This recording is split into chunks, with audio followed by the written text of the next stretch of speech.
All right.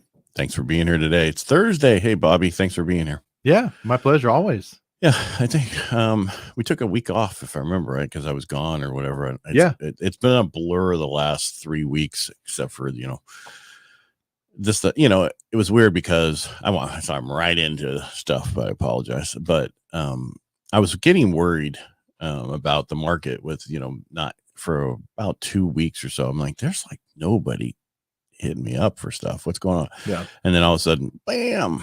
Everybody's like, I want to buy a house. Yeah.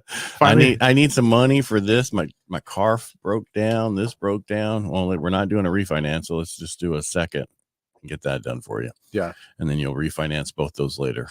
But right now, don't touch it because he had a low rate, even though he had only $89,000 first, right? And that's what a lot of people don't get. The difference between 89 and 100 in a payment is nil, right? Because you need like multiple interest rates to make a huge difference. Because I used to have people call me, I got a 9% interest rate, and I said, what do you owe? $45,000. I'm like, okay, well, if I take you to a 6, it's not going to be a big difference in your payment, right? Yeah. So I know I got off on a tangent there, but I'm just saying there's just people are starting to go, okay, it's time to buy again. It's that whole, I think I talked about on Tuesday where we got hit with the interest rate. Mm-hmm. People had to get used to it. Then we got hit again with the interest rate, and then people had to get used to it. And then we got hit way again, and then people have to get used to it. But I think more people are hearing about doing the 2-1 buy downs to where you can buy your rate down 2% the first year, 1% the second year. And that helps you with your payment drastically the first couple of years. Yeah. And during that period of time, yes, we'll be refinancing, but I don't want you to focus on that. That's just something we're going to do. And don't focus. I said this, I think, on Tuesday, where don't focus on these people pushing, here's a certificate for a free refinance, because you don't even know if they're going to be here at that time. So that's a good point. Yeah. I mean, there's so many of people going, you get a free refinance. No, you don't. Nothing's for free in this world. Yeah, somebody's going to pay it somehow. Yeah, I'm going to say, because that's all the people used to do, all those no closing cost refinances. That doesn't cost you anything. You mean the fact that you're putting it all in the loan and or you're getting rebate to pay for it? It's costing them more in a payment than what they could get if you didn't do that fake no cost. Yeah. Someone's going to reach out to me. You're in trouble now for saying that. The people advertising this, right? Yeah. The fine print will hurt you more than anything else. Yeah. When you're on those and actually I've seen less and less TV ads for mortgages and stuff like that. But if you look at the fine print, that's where it's really going to hurt you. And some of those, rocket fuel is very expensive. So they have to get it somehow, and it costs. If you look at the fine print. I like that. Rocket fuel is very expensive. It is. Yeah, that's a good. So you got to pay for it somehow, and it costs a lot of money. So one of the things we're talking about off camera that I wanted to discuss is a situation I ran into in the last couple of weeks, right?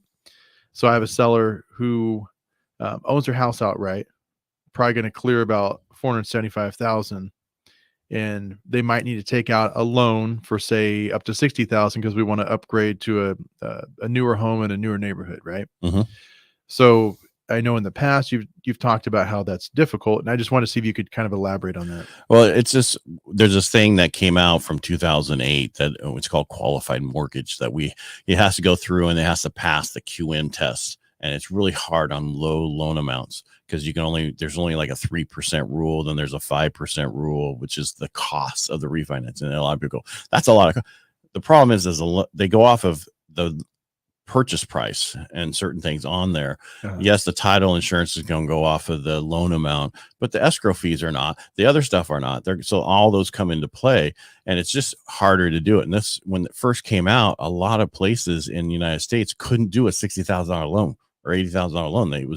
The credit unions who were huge on doing those in certain places just couldn't do it anymore.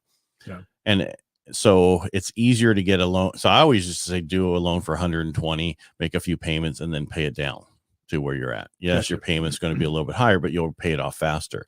The other thing you could do is get a home equity line of credit, right?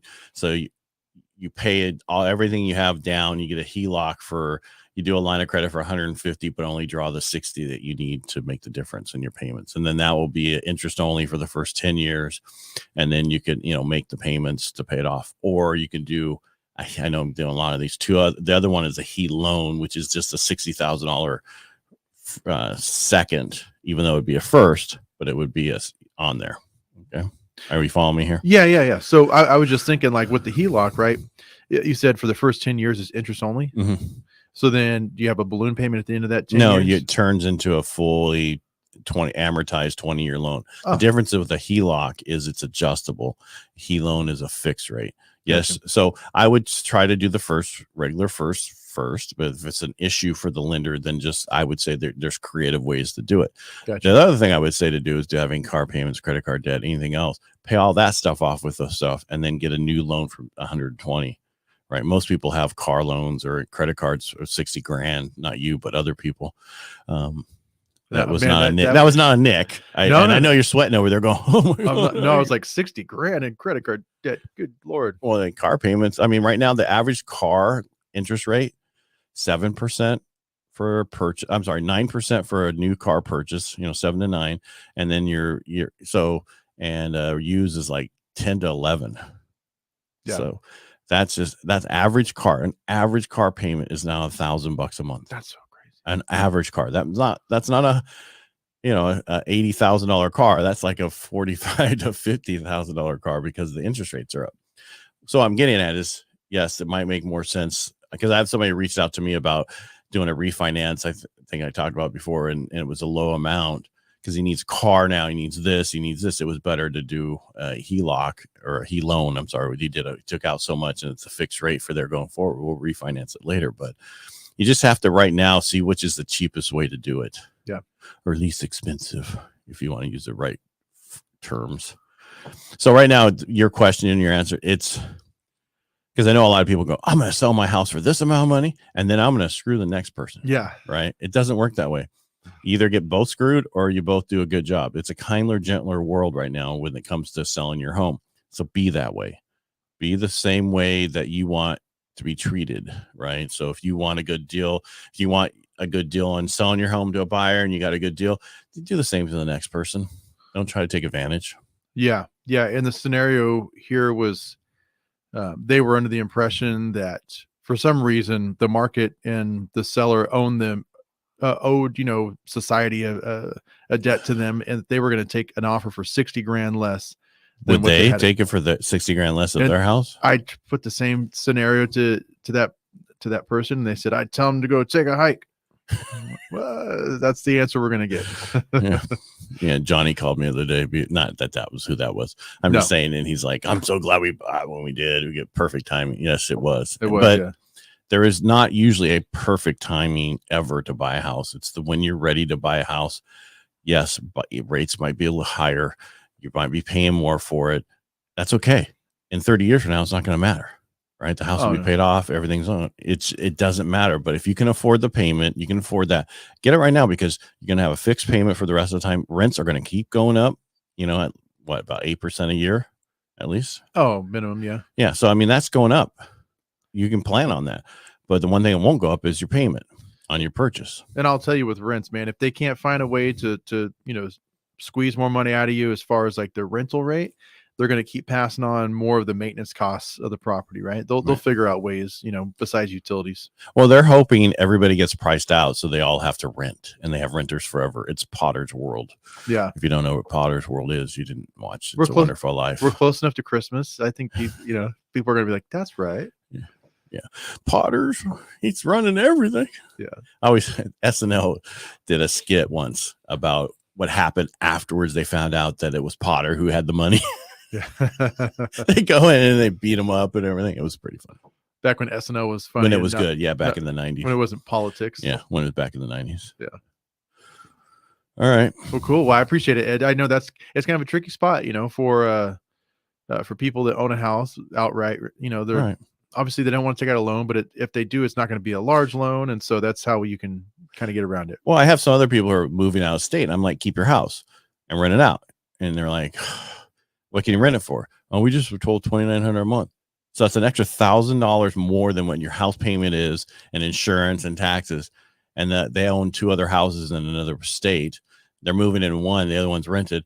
Both of those together is only $800 a month. I'm like, so they're going to pay for you to live for free for 3 years. Wow. And you get the appreciation of the home. Even if it's only 5% on a, $500,000 home, that's 25 grand a year.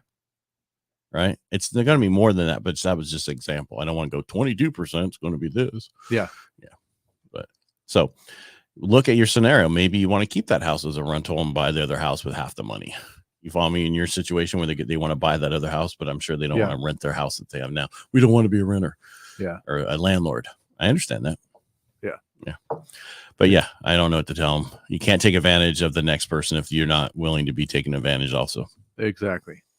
Nope. There's like a church thing about that, do unto others the way you'd want them to do unto you or something. It's not a friend from church, so I can't pull that on them.